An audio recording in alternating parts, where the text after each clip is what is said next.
Major साहब ने 8 जून 1999 को अपने परिवार को लिखे एक पत्र में कहा था, आपको मुझ पर गर्व होना चाहिए। मैंने जो वर्दी पहनी है उसमें मैं देश के लिए कुछ योगदान दे रहा हूं। इस समय एक कंपनी कमांडर होना मेरे लिए सबसे बड़ा अनुभव है। लेकिन नियति का लिखा कौन टाल सकता है। यह पत्र मेजर साहब के परिवार को 17 जून 1999 को प्राप्त होता है, ठीक उस वक्त जब मेजर साहब को कुछ ही देर में पूरे सैन्य सम्मान के साथ अंतिम विदाई दी जाने वाली थी। आज जिस महावीर की हम बात कर रहे हैं वो कोई और नहीं बल्कि मेजर विवेक गुप्ता है। ये वही मेजर विवेक गुप्ता हैं जिनका नाम ही काफी था दुश्मन के दिल में खौफ पैदा करने के लिए। मेजर विवेक ने कारगिल युद्ध में उस समय तोलोलिंग की पहाड़ी पर भारत का कब्जा करने में निर्णायक भूमिका अदा की थी।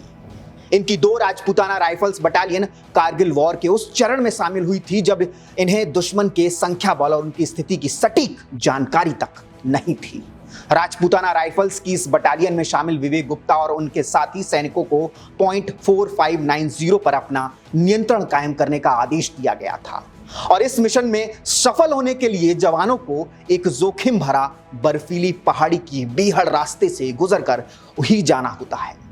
विवेक गुप्ता भारत की उस light machine gun commando training का हिस्सा थे जिसे तोलोलिंग की पहाड़ियों से सटे पाकिस्तानी बंकरों पर कब्जा करने के लिए भेजा गया था। यह कारगिल युद्ध के सबसे मुश्किल अभियानों में से एक था।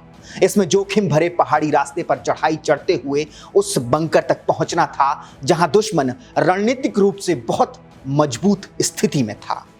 वो ऊंची चोटी पर बैठकर नीचे से आपको आता साफ तौर पर देख सकता था और आप पर हर वक्त हमला कर सकता था।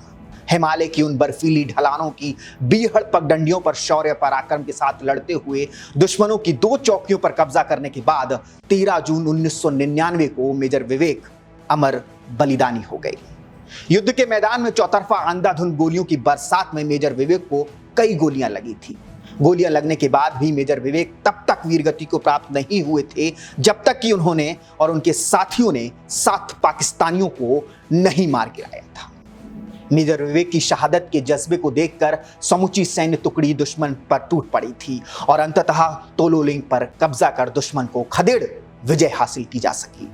दुश्मन की भारी गोलाबारी के कारण उनके पार्थिव शरीर को 15 जून को ही भारतीय सेना तोलोलिंग की चोटी से ला पाने में कामयाब हो सकी थी। 2 जनवरी 1970 को उत्तराखंड के देहरादून में जन्मे विवेक गुप्ता को सेना से प्यार विरासत में मिला था। उन्हें अपने पिता कर्नल BRS गुप्ता की सुनाई सेना और सैन्य पराक्रम की कहानियां हमेशा से रोमांचित और प्रेरित करती थी। उन्होंने भी अपने पिता की तरह सेना में जाने और देश की सेवा करने का संकल्प लिया था। समूचे परिवार को उनके इस फैसले पर गर्व था। कॉलेज की पढ़ाई पूरी करने के बाद विवेक भारतीय सेना की अकादमी में भर्ती हो गए। ट्रेनिंग पूरी करने के बाद 13 जून 1992 को, मैं फिर से तारीख दोहराऊंगा, 13 जून 1992 को उन्हें एक आर्मी ऑफिसर के रूप में 2 राजपूताना राइफल्स में कमीशन मिला। खुशहाल सैन्य अफसर मेजर विवेक ने 1997 में राजश्री बिस से शादी की। राजश्री बिस सेना में अफसर थी। विवेक एक समर्पित और बहादुर सैन्य अफसर थे। इसका एक उदाहरण यह भी है कि उन्हें एक पाकिस्तानी आतंकवादियों को आमने सामने की लड़ाई में मार गिराने के लिए चीफ ऑफ आर्मी स्टाफ से सराहा गया था।